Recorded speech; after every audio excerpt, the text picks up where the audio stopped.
companhia tem como clientes milionários europeus e celebridades como Victoria Beckham, Paris Hilton e Naomi Campbell.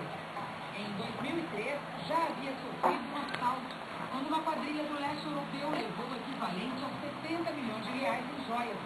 Dois integrantes do bando foram Jacaré. condenados a 20 anos de morte. Vai aonde você? Máscaras que modificaram completamente a fisionomia dos criminosos. Vai aonde você, Jacaré? Desvira? O maquiador procurou a polícia depois de assistir as imagens pela televisão. Ele constatou a cena sem Cadê? Desvira, Jacarezinho.